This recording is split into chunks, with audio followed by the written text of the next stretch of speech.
मिनशैतानिर्रजीम बिस्मिल्लाहिर्रहमानिर्रहीम अस्सलाम वालेकुम। अॼु असांजो जेको ॿियो सेकंड लेक्चर आहे उनमें असीं पढ़ंदासीं हाउ टू राइट द सिंबल। पहिरियों जेको असीं लेक्चर पढ़ी आयासीं उनमें असां एलिमेंट जे बारे में पढ़ियो, मेटल नॉन मेटल ऐं मेटलॉइड्स सबस्टेंस उन्हनि जे बारे में पढ़ियोसीं। ऐं उन खां अलावा असीं मॉलिक्यूल्स जेके आहिनि उन जे बारे में पढ़ियोसीं, एटम जे बारे में पढ़ियोसीं ऐं जेके बेसिक डेफिनेशन्स हुयूं माना इहे ई असां पढ़ियूं। उन्हनि में असां मैटर जे बारे में पढ़ियो, मैटर जूं स्टेट्स पढ़ियूंसीं। उन मैटर में जेके माना सबस्टेंस आहिनि, मिक्सचर ऑफ सबस्टेंस, उन्हनि जे बारे में असीं पढ़ियोसीं। अॼु जेको असीं वरी फर्दर अॻिते स्टडी जेका कंदासीं उन जो जेको असां वटि लेक्चर आहे उनमें असीं अॼु वारो जेको लेक्चर आहे उनमें असीं माना सिखंदासीं how to write the symbol. जेका असांजी केमिकल माना symbol is a abbreviation to represent the name of element. जेको बि असां वटि एलिमेंट आहिनि उन्हनि जी माना एब्रीवेशन आहे ऐं उनखे असीं सिंबल चवंदा आहियूं, उनखे रिप्रेजेंट जेका कंदी आहे। ठीकु आहे। Symbol taken from the name of element from English, Latin, Greek and German. Symbol जेका असां वटि हूंदी आहे यानी कि केमिकल जेका इन्हनि जी एलिमेंट्स जी जेका सिंबल्स हूंदियूं आहिनि उहे इंग्लिश जूं बि आहिनि, लैटिन वर्ड्स जूं बि आहिनि, या उन्हनि जा नाला जेके आहिनि लैटिन बि आहिनि, ग्रीक बि आहिनि या जर्मन बि आहिनि। सिंबल जेके हूंदियूं आहिनि आर यूजुअली वन और टू लेटर लॉन्ग, यानी कि सिंबल जेके हूंदियूं आहिनि माना या त उन्हनि जो जेको फर्स्ट लेटर हूंदो आहे या त वरी उन्हनि में हिकु या ॿ वधि खां वधि में वधि जेके आहिनि ॿ लेटर हूंदा आहिनि। Every symbol start with the capital letter, यानी कि जेके बि असां वटि सिंबल आहिनि उन्हनि खे असां कैपिटल लेटर सां शो कंदा आहियूं। जीअं असां वटि कार्बन आहे, कार्बन जो असां सी सां शो कंदासीं, सी जेका आहे उहा कैपिटल हूंदी।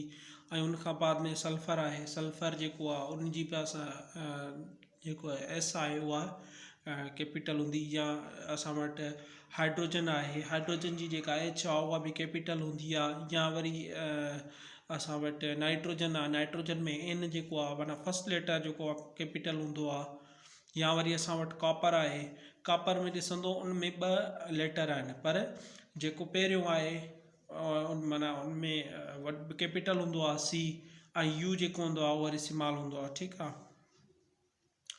If the second letter then start capital first जेको हूंदो आहे कैपिटल में ऐं सेकंड विल बी स्मॉल। जीअं मां इहो तव्हांखे ॿुधायासीं हीलियम आहे, हीलियम में तव्हां ॾिसंदो त एच जेको आहे वॾी आहे ऐं वरी ई जेका आहे उहा नंढी आहे। ठीकु आहे। उनखां बाद में सोडियम आहे, सोडियम में बि ईअं आहे, ऐं क्रोमियम में बि ईअं आहे, या ब्रोमाइड आहे उनमें बि ईअं आहे। तव्हां ॾिसंदो त बी वॾी हूंदी ऐं आर जेका आहे वॾी या नंढी हूंदी आहे। या वरी तव्हां ॾिसंदो क्लोरीन आहे, क्लोरीन में बि ईअं हूंदो आहे, क्लोरीन में सी जेका आहे वॾी हूंदी आहे, पर फर्स्ट लेटर माना कैपिटल हूंदो आहे ऐं सेकंड जेको हूंदो आहे असां वटि उहो स्मॉल हूंदो आहे। अच्छा, ही माना उन्हनि जा जेके आहिनि असांजी का एलिमेंट पीरियोडिक टेबल आहे उनमें एलिमेंट्स जेके आहिनि उन्हनि जा माना 3 एलिमेंट आहिनि। जेके एलिमेंट आहिनि लैटिन वर्ड्स, ग्रीक, जर्मन, या जेके माना जर्मन्स जा आहिनि या ग्रीक जा आहिनि। जीअं थी वई असांजी हाइड्रोजन जेका माना ड्राइव थियल आहे उहा माना ग्रीक वर्ड आहे हाइड्रोजन, रूट जीन्स। ऐं उनखां जेका हाइड्रोजन जो सिंबल आहे एच आहे। इन खां बाद में हीलियम आहे, हीलियम जेका आहे उहा ग्रीक वर्ड मां वरितल आहे, यानी कि उहा बि उन जो बि नालो हीलियोस आहे। ठीकु आहे। उनखां बाद में लिथियम आहे, लिथियम बि ग्रीक आहे, उहा बि लिथियोस मां वरितल आहे। ऐं उनखां बाद में आहे बेरिलियम, बेरिलियम जेका आहे उहा बि ग्रीक आहे, बेरिलोस मां वरितल आहे। ऐं उनखां बाद आहे बोरान, बोरान जेको आहे बेस्को लैटिन वर्ड आहे उन मां वरितल आहे। ऐं कार्बन जेको आहे उहो वरी लैटिन वर्ड आहे, कार्बोनी मां वरितल आहे। ऐं नाइट्रोजन जेको आहे उहा वरी ग्रीक वर्ड आहे, नाइट्रोम जीनस मां वरितल आहे। ऐं उनखां बाद में आहे ऑक्सीजन, ऑक्सीजीनोमस मां वरितल आहे। ऑक्सीजन जेको आहे उहो ग्रीक आहे। ऐं उनखां बाद में आहे फ्लोरीन जेको आहे उहो लैटिन वर्ड आहे, फ्लोर मां वरितल आहे। जेको ड्राइव थियल आहे वर्ड फ्लोर मां, ठीकु आहे। ऐं उनखां बाद में आहे नियान, नियोस मां वरितल आहे। नियोस जंहिंजो माना एलिमेंट जी जेका सिंबल आहे उहा आहे Ne। ऐं सोडियम आहे, सोडियम जेको आहे नेट्रियम मां वरितल आहे, नेट्रियम। इन जे करे असीं Na लिखंदा आहियूं, छाजे करे नेट्रियम मां वरितल आहे, ठीकु आहे। उनखां बाद में आहे मैग्नीशियम। मैग्नीशियम Mg जेका आहे उनजी सिंबल आहे मैग्नीशियम जी, मैग्नीशियम मां वरितल आहे इहो, ठीकु आहे। मैग्नीशियम। उनखां बाद में आहे इहो ग्रीक वर्ड आहे। उनखां बाद में एल्यूमिनियम। एल्यूमिनियम जेको आहे ल्यूमन मां वरितल आहे, ल्यूमन मां वरितल आहे। उनजो जेको फर्स्ट लेटर आहे ए आहे ऐं सेकेंड लेटर जेको आहे असां वटि एल आहे। ऐं उनखां बाद में आहे सिलिकॉन। सिलिकॉन जेको आहे सिलियन मां वरितल आहे। सिलियन जेको आहे लैटिन वर्ड आहे। उनखां बाद में आहे फास्फोरस। फास्फोरस जेको आहे उहो ग्रीक वर्ड आहे जेको फास्फोरस मां वरितल आहे। हिन जी जेका सिंपल आहे पी आहे। ऐं उनखां बाद में आहे सल्फर। सल्फर जेको आहे लैटिन वर्ड आहे जेको सल्फोर मां वरितल आहे, जंहिंजी सिंबल आहे एस। ऐं जेको उनखां बाद में आहे क्लोरीन। क्लोरीन जेको आहे उहो ग्रीक वर्ड आहे, क्लोरास मां वरितल आहे। ऐं पोटाशियम जेको आहे उहो उनजो जेको फर्स्ट लेटर आहे यानी कि सिंबल आहे, एलिमेंट आहे जी सिंबल आहे उहा आहे के, उहो पोटाश मां वरितल आहे लैटिन वर्ड मां। कैल्शियम आहे उहो ग्रीक वर्ड कैलियक्स मां वरितल आहे, कैलियक्स Ca कैल्शियम, ठीकु आहे। उनखां बाद आहे स्कैंडियम। स्कैंडियम जेको आहे स्कैंडिया मां वरितल आहे ऐं इहो लैटिन वर्ड आहे। उनखां बाद में आहे ट्राइटियम। ट्राइटियम जेको आहे उहो ग्रीक लेटर ट्राइटेन मां वरितल आहे, ट्राइटेन जंहिंजी माना सिंबल आहे टी आहे। उनखां बाद में आहे वेनेडियम जेको वेनाडास मां वरितल आहे। वेनाडस जेको आहे उहो ग्रीक वर्ड आहे। उनखां बाद में आहे क्रोमियम। क्रोमियम जेको आहे क्रोमा मां वरितल आहे, क्रोमा बि जी जेका सिंबल आहे Cr, ठीकु आहे। उनखां बाद में आहे मैग्नीज़। मैग्नीज़ जेको आहे मैग्नीज़म ज़िया मां वरितल आहे, उनजी सिंबल आहे Mn। आयरन। आयरन जेको आहे लैटिन वर्ड आहे फ्यूरियम मां वरितल आहे, ठीकु आहे। उनखां बाद में आहे कोबाल्ट। कोबोल्ट मां वरितल आहे, कोबोल्ट CO जंहिंजी माना सिंबल आहे। ऐं इहो जर्मन लेटर आहे। ऐं निकिल। निकिल जेको आहे कैप्निकल मां निकिल मां वरितल आहे।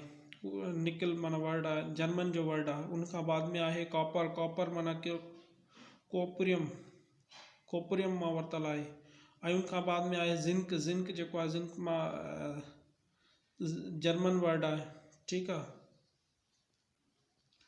उनखां बाद में हाणे असीं डिस्कस कंदासीं, अच्छा हीअ जेके असीं पढ़ी आयासीं हीअ माना जेके माना जंहिं माना लैटिन वर्ड आहे त लैटिन जो आहे। ऐं उनखां बाद में ग्रीक हुयो त ग्रीक जे बारे में असीं पढ़ियोसीं, ठीकु आहे।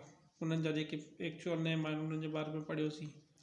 ऐं हाणे पर जेको असीं पढ़ूं था व्हाट इज़ वैलेंसी। वैलेंसी छा आहे? The combining power of an element with other element is called valency.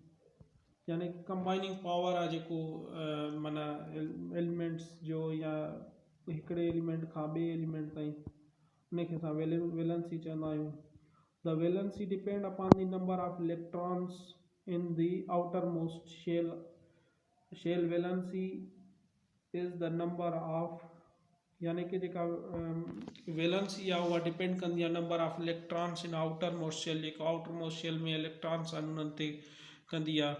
The number of electrons of an atom, जेको एटम आहे उनमें नंबर ऑफ इलेक्ट्रॉन्स या एलिमेंट्स कैन बी गेन, यानी उहो gain कनि था या लॉस कनि था, ठीकु आहे, या शेयर कनि था, उन ते डिपेंड कंदी आहे। Some elements with their common symbols valencies, यानी जेके कुझु एलिमेंट्स आहिनि उन्हनि जूं असां माना जेके कॉमन वैलेंसीज़ आहिनि उहे असां पाण डिस्कस कंदासीं। जीअं असां वटि हाइड्रोजन आहे। हाइड्रोजन जो जेको आहे एटॉमिक नंबर 1 आहे ऐं वैलेंसी जेका आहे उनजी -1 थी सघे थी ऐं +1 थी सघे थी, ठीकु आहे। उनखां बाद में आहे हीलियम। हीलियम जी जेका आहे एटॉमिक नंबर 2 आहे उनजी जेका वैलेंसी आहे 0 आहे ठीकु आहे, उहो न लॉस करे सघे थी, न गेन करे सघे थी, न शेयर करे सघे थी। हाइड्रोजन लॉस बि करे सघे थी, गेन करे सघे थी, छो त उनजी वैलेंसी प्लस बि 1 थी सघे थी, माइनस बि थी सघे थी, यानी कि गेन करे सघे थी, लॉस बि करे सघे थी। उनखां बाद में आहे लिथियम। लिथियम में जेको आहे उनजी जेका एटॉमिक नंबर आहे लिथियम, उनजो एटॉमिक नंबर 3 आहे ऐं उनजी जेका वैलेंसी आहे +1 आहे ठीकु आहे। उनखां बाद में आहे बेरिलियम। बेरिलियम जेको आहे उनजो जेको एटॉमिक नंबर आहे उहो 4 आहे ऐं बेरिलियम जेको आहे +2 यानी कि हू 2+2 उनजी वैलेंसी आहे ठीकु आहे। उनखां बाद में आहे बोरान। बोरान जेको आहे उहो माना एटॉमिक नंबर उनजो 5 आहे ऐं उनजी जेका वैलेंसी आहे यानी कि ईअं सम्झो त 0 आहे, वैलेंसी कोई बि न आहे उनजी ठीकु आहे। उनखां बाद में आहे कार्बन। कार्बन जो जेको एटॉमिक नंबर आहे उहो आहे 6 ऐं कार्बन जी यानी कि +4 ऐं +2 यानी कि हू गेन करे सघे थो, लॉस करे सघे थो ठीकु आहे। वैलेंसी जेका आहे कार्बन जी, किथे किथे कार्बन जी वैलेंसी +4 हूंदी आहे, किथे कार्बन जी वैलेंसी +2 हूंदी आहे ठीकु आहे। उनखां बाद में नाइट्रोजन आहे। नाइट्रोजन जी जेका आहे वैलेंसी न 0 अथसि मिसाल आहे। ऐं उनखां बाद में आहे ऑक्सीजन। ऑक्सीजन जो जेको आहे एटॉमिक नंबर 8 आहे ठीकु आहे। ऐं ऑक्सीजन जेको आहे -2 आहे ठीकु आहे valency.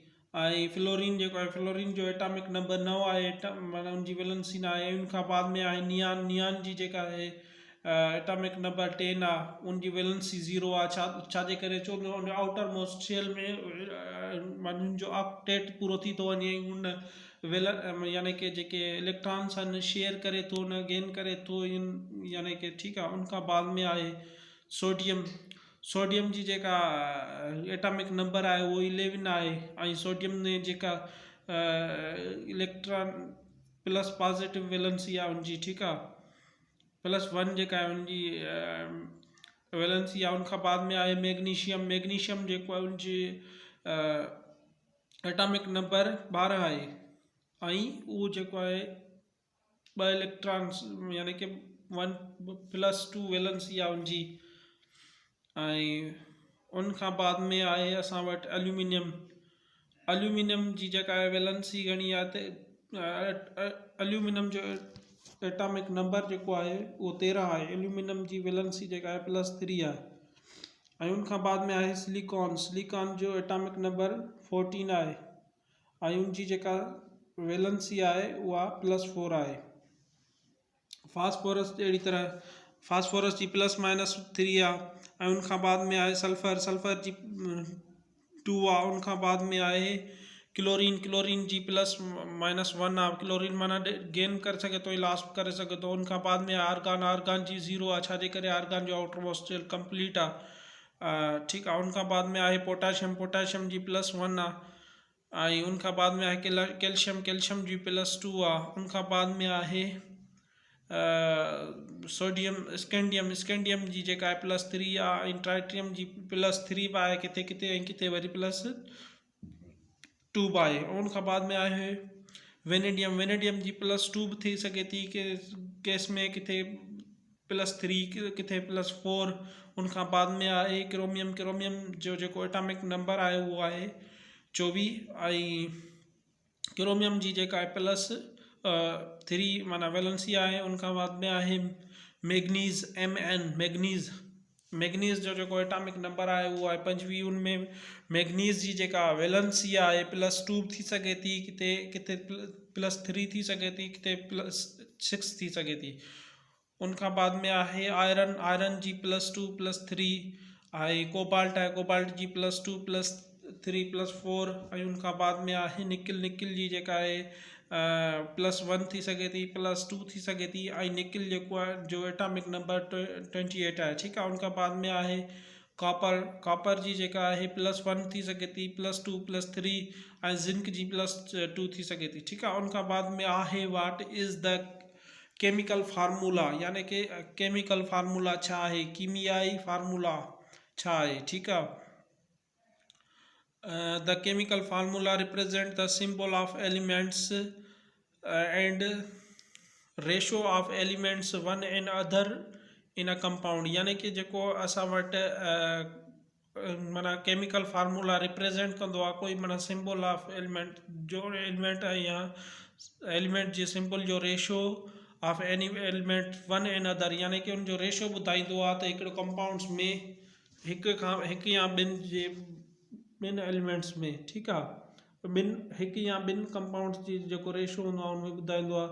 The chemical formula tells us number of atoms in each elements in a compound with symbol, यानी कि हू ॿुधाईंदो आहे त जेको कंपाउंड आहे या हुनजी जेका सिंबल आहे उनमें नंबर ऑफ ईच एलिमेंट्स, यानी कि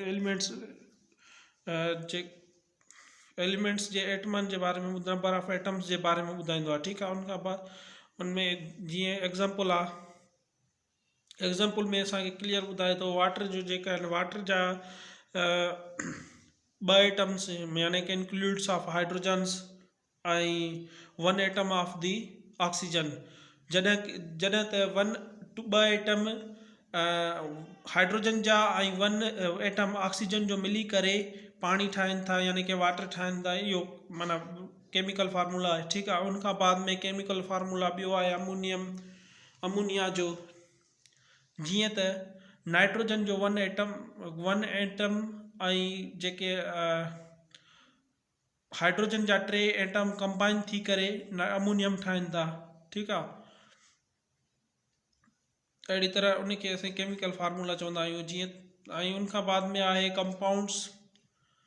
compound is a substance to form when 2 or more elements are chemically bonded together in a fixed ratio by mass. As the result new entirely different properties possessing the substance formed. Compounds जेके हूंदा आहिनि उहे हिकु substance form two यानी ॿ या ॿिनि खां वधीक elements are chemically bonded together, यानी कि ॿ या ॿिनि खां वधीक केमिकली बॉन्डेड थियनि, यानी कि उहो फिक्स्ड रेशो में, ठीकु आहे। ऐं जेके उनजा जेका रिज़ल्ट हुजे इंटायरली डिफरेंट प्रॉपर्टीज़ पोसेसिंग, यानी कि उनजी जेका प्रॉपर्टीज़ माना डिफरेंट हुजे, पोसेसिंग सबस्टेंस फॉर्म्ड, यानी कि उनजी डिफरेंट प्रॉपर्टी थींदी, जीअं त type of the bonds holding and elements में बी आयोनिक बॉन्ड्स, यानी कि उन्हनि में जेके हू बॉन्ड्स ठहंदा आहिनि आयोनिक बॉन्ड्स बि ठही सघनि था, में बि आयोनिक बॉन्ड बि ठहंदा ऐं कोवेलेंट बॉन्ड्स बि ठहंदा। फॉर एग्ज़ाम्पल जीअं ॾिसंदासीं असां यानी कि सोडियम ऐं क्लोरीन मिली करे पोइ छा ठाहिनि था, सोडियम क्लोराइड, ठीकु आहे। उनखां बाद में आहे कॉपर सल्फेट, कॉपर ऐं सल्फर ऐं ऑक्सीजन मिली करे माना कॉपर जो हिकु एलिमेंट, कॉपर जो हिकु एटम ऐं उनखां बाद में आहे सल्फर जो हिकु एटम ऐं ऑक्सीजन जो जा 4 एटम मिली करे ठाहिनि था कॉपर सल्फेट। उनखां बाद में आहे पोटाशियम ब्रोमाइड, पोटाशियम जो हिकिड़ो एटम ऐं ब्रोमाइड जो हिकिड़ो एटम जेके आहिनि पाण में मिली करे आयोनिक कंपाउंड ठाहिनि था, ठीकु आहे। उनखां बाद में आहे कोवेलेंट कंपाउंड्स जेके हूंदा आहिनि, जीअं त वाटर ऐं ऑक्सीजन पाण में मिली करे कोवेलेंट बॉन्ड ठाहिनि था। ऐं उनखां बाद में आहे कार्बन ऐं हाइड्रोजन, जेके आहिनि हाइड्रोजन जा 4 एटम ऐं कार्बन जो हिकिड़ो एटम, इहे पाण में केमिकली कोवेलेंट बॉन्ड ठाहिनि था, ठीकु आहे। उनखां बाद में आहे सल्फर सल्फ्यूरिक एसिड जेको आहे उनमें ॾिसंदो तव्हां H जा 2 एटम्स आहिनि ऐं उनमें सल्फर जो जेके आहिनि 1 एटम ऐं 4 एटम ऑक्सीजन जा मिली करे छा इन्हनि जो जेको कोवेलेंट बॉन्ड करे ठाहिनि था, ठीकु आहे। ऐं वरी कुझु कॉमन जेके फार्मूलाज़ आहिनि कंपाउंड्स जा, some common compounds with their formula, यानी कि कुझु कॉमन कंपाउंड्स आहिनि, जीअं वाटर जो कंपाउंड्स आहे, ठीकु आहे, H2O इहो उन्हनि जो फार्मूला आहे, केमिकल फार्मूला जो। उनखां बाद में आहे सिलिकॉन डाइऑक्साइड, यानी कि असां जेका सैंड हूंदी आहे, उनमें सिलिकॉन जो हिकु यानी कि सिलिकॉन जो हिकु उन खां ॿ ऑक्सीजन जा मिली करे उनजो केमिकल फार्मूला ठाहे थो। उन खां बाद में आहे sodium hydro oxide caustic soda. उन खां बाद में आहे sodium chloride common salt, sodium carbonate washing soda. Washing soda जो फार्मूला आहे NaCO3 10H2O। ठीक आहे। उन खां बाद में आहे calcium carbonate limestone CaCO3। Sugar जो जेको केमिकल फार्मूलो आहे उहो आहे C2H12 and O11। जेको ग्लूकोज जो ऐं वरी जेको ग्लूकोज जो फार्मूलो आहे C6H12O6। ठीकु आहे। जो जेको शुगर जो फार्मूलो छा आहे C12O6। C छा आहे कार्बन आहे ऐं H छा आहे असां वटि हाइड्रोजन आहे। हाइड्रोजन जा 22 एटम्स ऐं कार्बन जा 12 एटम ऐं ऑक्सीजन जा 11 एटम मिली करे छा था ठाहिनि केमिकल फार्मूला। केमिकल फार्मूला छा जो था ठाहिनि शुगर जो केमिकल फार्मूला। उनखां बाद में आहे अमोनियम। अमोनियम छा आहे NH3। ऐं उनखां बाद में आहे सल्फ्यूरिक एसिड। सल्फ्यूरिक एसिड खां पोइ आहे कैल्शियम ऑक्साइड।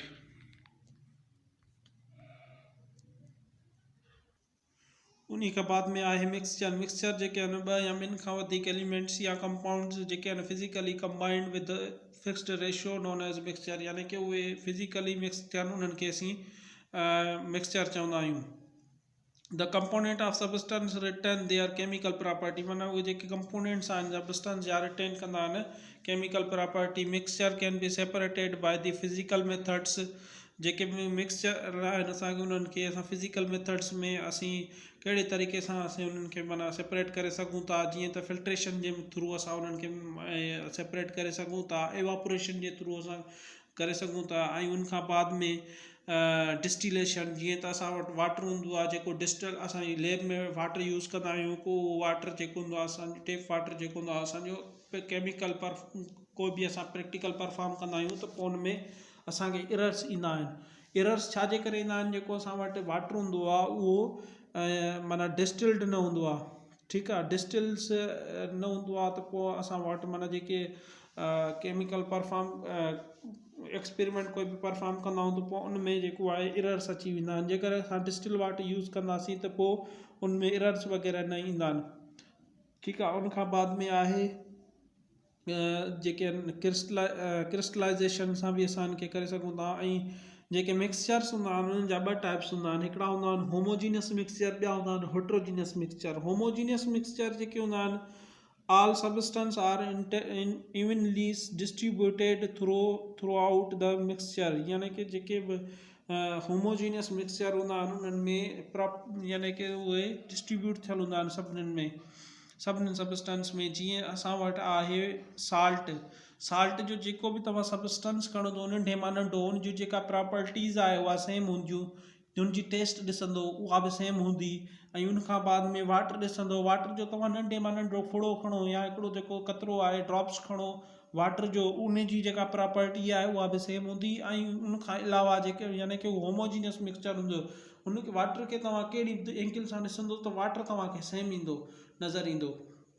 उनखां बाद में साल्ट ॾिसंदो, उनजी जेका प्रॉपर्टीज़ हूंदियूं सेम नज़र ईंदियूं। एयर ॾिसंदो तव्हां, एयर तव्हांखे सॼी सेम नज़र ईंदी। ब्लड जेका आहे उहा बि होमोजीनियस मिक्सचर आहे, उहा बि तव्हांखे सॼी सेम नज़र ईंदी। ठीकु आहे। उनखां बाद में आहे हेट्रोजीनियस मिक्सचर। हेट्रोजीनियस मिक्सचर उहे हूंदा आहिनि जेके mixture substance are not evenly distributed. जीअं त चॉकलेट चिप्स या कुकीज़, पिज़्ज़ा या असां वटि आहे रॉक्स। ठीकु आहे। मिक्सचर जेके हूंदा आहिनि तव्हांखे मां एग्ज़ाम्पल ॿुधायो, चॉकलेट जेके आहिनि चॉकलेट चिप कुकीज़, चॉकलेटो चिप कुकीज़ जेके आहिनि उहे माना चेंज हूंदा आहिनि। उनमें माना मिक्सचर हूंदो आहे डिफरेंट। ऐं पिज़्ज़ा तव्हां खाईंदा आहियो उहो जेको आहे माना कि हेट्रोजीनियस मिक्सचर हूंदो आहे। पिज़्ज़ा में तव्हां ॾिसंदो त हिकिड़ी शइ मिक्स न हिकु ई टेस्ट जो न हूंदो, डिफरेंट हूंदो। ठीकु आहे। हाणे ही एग्ज़ाम्पल यानी कि डिस्ट्रीब्यूट चलाए ॾिसंदो तव्हां जेको होमोजीनियस मिक्सचर ऐं हेट्रोजीनियस में डिफरेंस जेको ॾेखारियल आहे तव्हांखे हिते क्लियरली अंदाज़ो थी वियो हूंदो।